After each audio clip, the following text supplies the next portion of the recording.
திருத்தூதர்களும் தொடக்க கால சீடர்களும் இயேசுவின் உயிர்ப்புக்கு சாட்சியாக இருந்தார்கள்.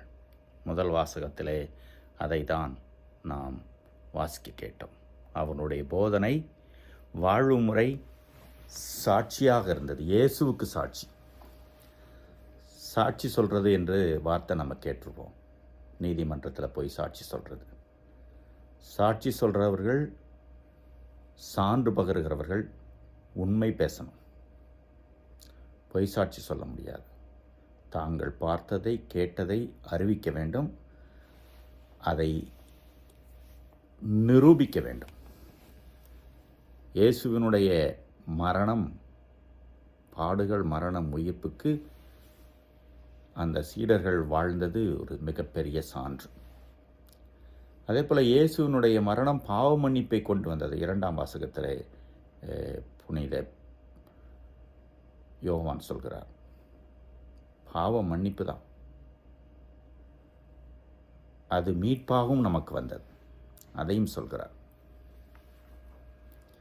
இயேசு இப்படிப்பட்ட ஒரு சாட்சிய வாழ்வுக்கு சீடர்களை அழைப்பதை இன்றைய நற்செய்தி வாசகம் மீண்டும் உறுதிப்படுத்துகிறது. ஆனால் அந்த வாழ்வு எங்கிருந்து? விவிலியத்திலே அல்லது கடவுளுடைய வார்த்தையிலே இயேசு மெசியாவை பற்றி கூறினதெல்லாம் விளக்கி அப்பம் பிட்குதலிலே, அங்கே திருப்பலியிலே அதை அவர் உணர்த்துகிறார். இன்றைக்கு ஒவ்வொரு நாளும் பலிபீடத்திலே அரங்கேறுவது அதுதான்.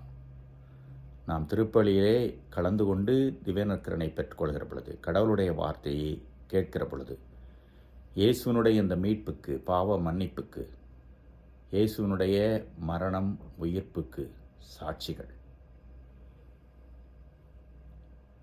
அந்த அனுபவத்தை பெற்றுக்கொண்டு வெளியிலே போய் சான்று பகர வேண்டும். அந்த திருத்தூதர்கள் அந்த மேல் மாடியிலேயே முடங்கி கிடந்திருந்தால் இன்றைக்கு இயேசுவை பற்றி யாருக்கும் தெரியாது. வெளியே வந்தார்கள், தூய ஆவியின் துணை கொண்டு வாழ்ந்து காண்பித்தார்கள். நீங்களும் நானும் வெறும் போதனையில் மட்டுமல்ல, நம்முடைய வாழ்விலும் இப்படிப்பட்ட ஒரு சான்றை பகர முடியும். நம்முடைய பேச்சு, நம்முடைய செயல்பாடுகள் அதற்கு சிறந்த சான்றாக அமையும். நாம் உயிர்ப்பின் சாட்சிகள், இயேசுவின் சான்று.